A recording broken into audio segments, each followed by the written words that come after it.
Hola, saludos a todos. En la entrega pasada les platiqué acerca de la segunda ley biológica de la nueva medicina germánica.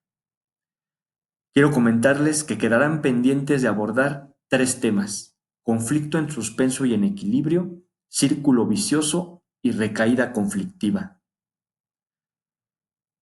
Por lo pronto, ¿están listos para conocer la tercera ley biológica de la nueva medicina germánica, también denominada Sistema Ontogenético de los Programas Especiales de los Tumores y de las Enfermedades Oncoequivalentes?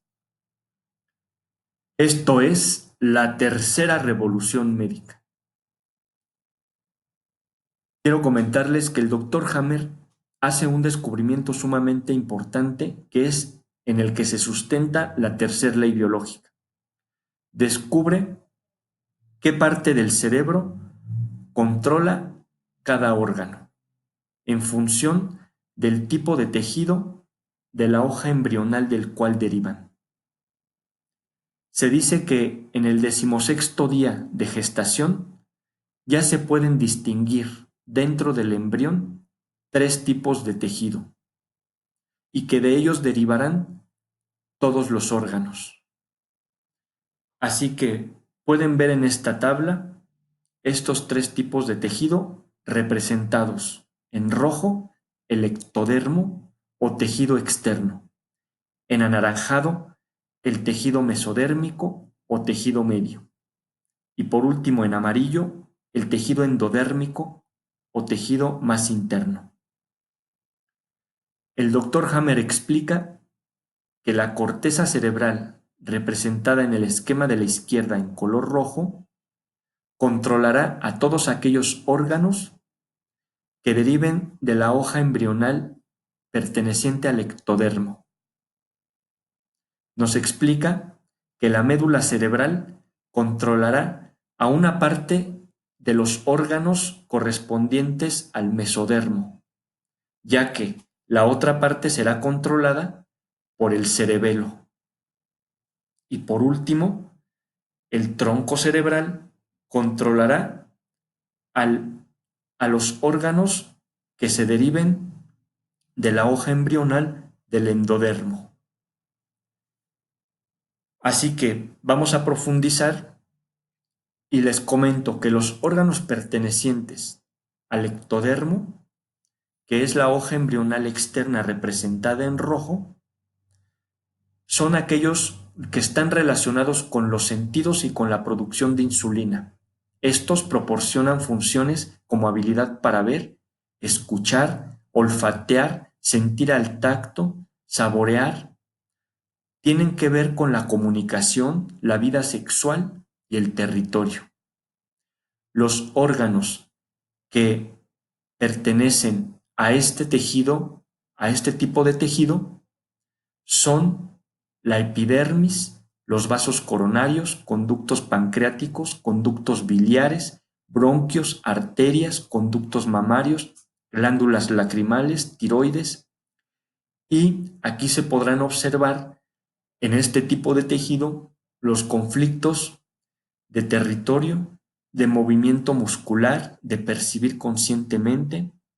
Se podrán observar programas biológicos especiales como tinnitus, alucinaciones acústicas, parálisis, miopía, paranoia, Alzheimer, síntomas psíquicos, depresión, trastorno obsesivo compulsivo, autismo, anorexia, bulimia, tendencia suicida, agresión, histeria, incontinencia, logorrea, etc.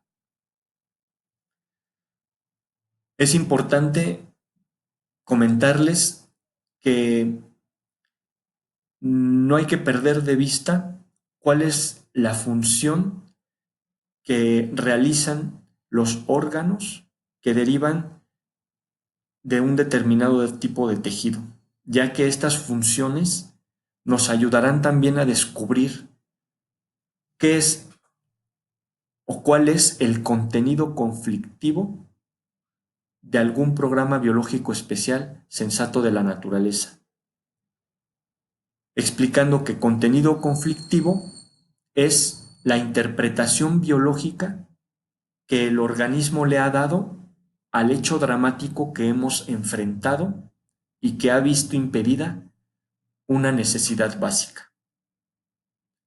Esto para poder realizar todas las relaciones entre cada ley biológica. Pero para poder lograrlo de mejor manera, quiero leerles un ejemplo de un caso que atendió el propio doctor Hammer, para que ustedes puedan darse cuenta no solo qué tipo de hechos dramáticos pueden desencadenar el que se active un programa biológico, sino que se pueden comprender también las posibles soluciones o eso que llamamos la cura. Así que voy a dar lectura a este caso práctico que se titula Papá Noel. Y dice el doctor Hammer: el epiléptico tiene su crisis siempre en la fase PCL, es decir, en la fase posconflictiva. Por ejemplo, de noche, tras una terrible incubación, y cada epiléptico tiene su incubación especial. En los epilépticos resulta incierto el límite entre una recaída que se reproduce crónicamente y un verdadero conflicto en suspensión, porque siempre se produce una solución, pero a pesar de eso, el conflicto no se elimina definitivamente. A propósito de esto, es muy instructivo el caso de Papá Noel.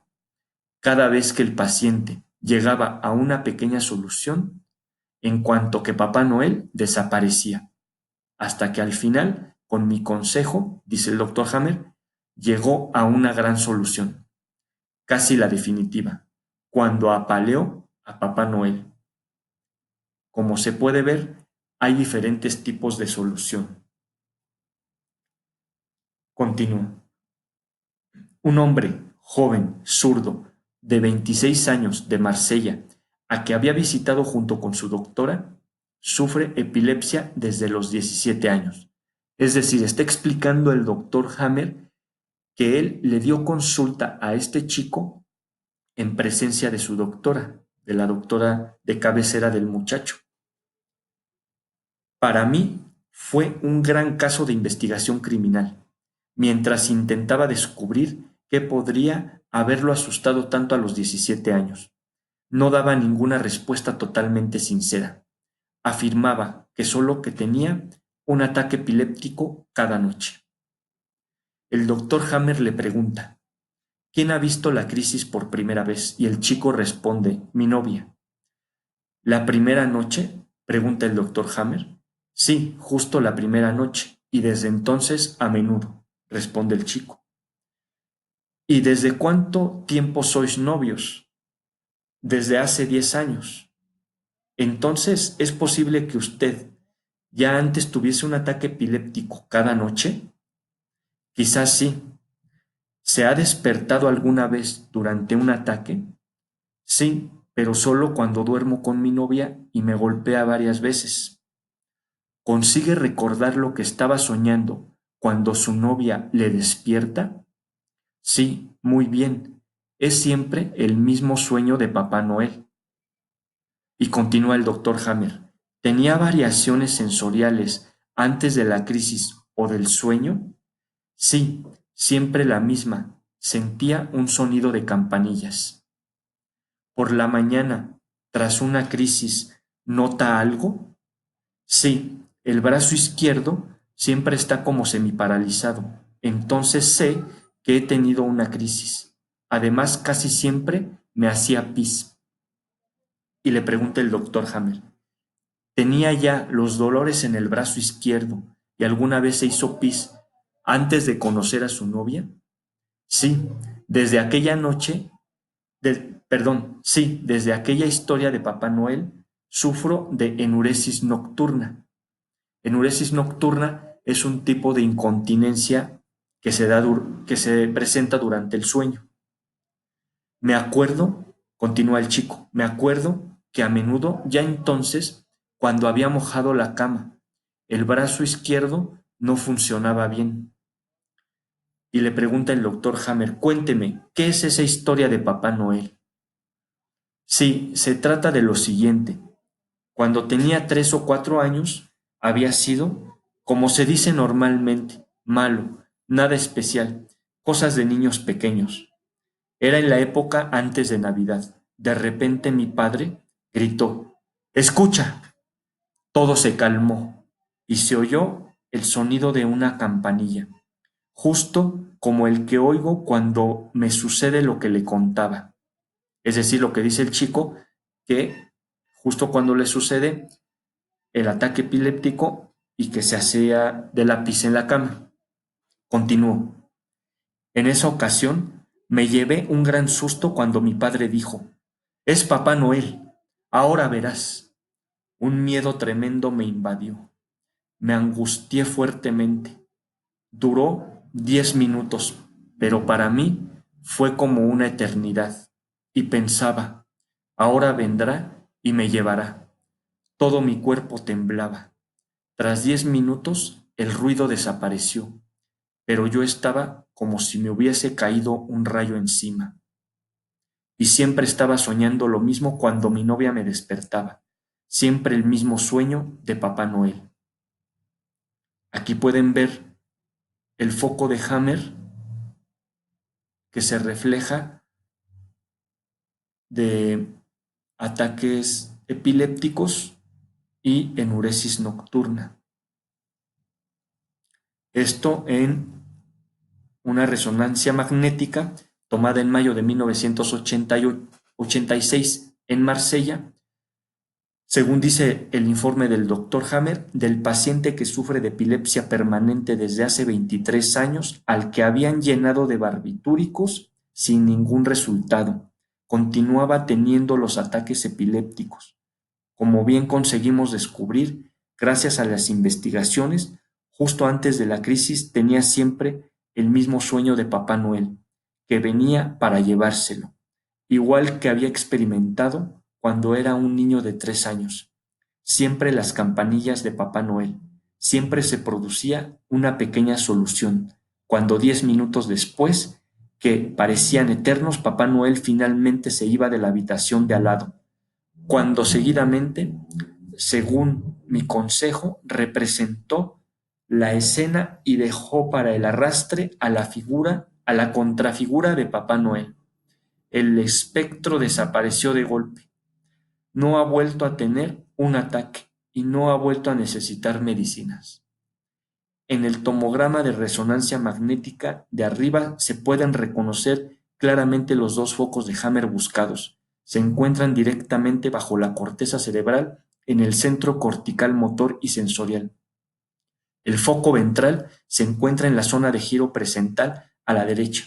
Por el tras, cada ataque se produce la parálisis parcial del brazo izquierdo, y menos, es decir, en menor medida, de la musculatura de la cadera izquierda y de la musculatura del muslo. El joven tenía el conflicto de miedo motor de no poder escapar, que en cada sueño se reactivaba y al final tenía una nueva conflictólisis, es decir, una nueva fase de recuperación. El foco de Hammer dorsal inferior en la figura se encuentra a la derecha más occipitalmente y significa que tenía continuamente un conflicto de separación sensorial. Esto les explico por el no haber podido escuchar, o el haber estado escuchando las campanillas, perdón, porque tenía miedo de que se lo llevara Papá Noel. Estos dos conflictos en suspenso han causado ataques epilépticos de vez en cuando. La solución siempre era pequeña y temporal. Duraba hasta la noche siguiente, jamás definitivamente. Este es el signo típico de la denominada epilepsia. Y aquí pueden ver otro foco de Hammer, pero este en el tronco cerebral. Ya se ve un foco de Hammer edematizado, que es cicatrizado. El foco de Hammer en el tomograma de resonancia magnética del tronco cerebral se ve claramente, aunque con un poco más de dificultad, probablemente También en este punto hay un viejo conflicto del prófugo en suspenso y con recaídas en el tronco cerebral, que tiene que ver con el riñón derecho. Es decir, está encontrando el doctor Hammer en esta resonancia magnética otro programa biológico especial sensato de la naturaleza, es decir, otra enfermedad que no había sido diagnosticada. Y sabe de lo que se trata el doctor Hammer. Se puede saber en función del órgano en el que se encuentra justamente el foco de Hammer. La terapia se cuenta pronto y es una lógica derivación del diagnóstico. Le aconsejé que se pusiese de acuerdo con uno de sus amigos por 100,000 liras para que se dejase pegar. Dijo que no sería difícil convencer a un amigo si la cosa tenía sentido. Se trataba de representar la escena de tal manera que no supiese cuándo iba a ocurrir. El amigo tenía que ir con una campanilla, como entonces, vestido de Papá Noel, y hacer ruido en la sala de al lado. Pero a diferencia de cuando sucedió realmente hace 23 años, ahora tenía que echársele encima y hacerlo polvo. En ese momento se habría librado del espectro. El paciente me dio las gracias y también la doctora estaba llena de curiosidad y le hizo una resonancia magnética. En este momento se maravilló. ¿Cómo podía saber Hammer que el paciente tenía en la corteza cerebral uno o incluso dos focos de Hammer? Por lo tanto, dijo al paciente que era posible que el doctor Hammer tuviese razón también en el resto.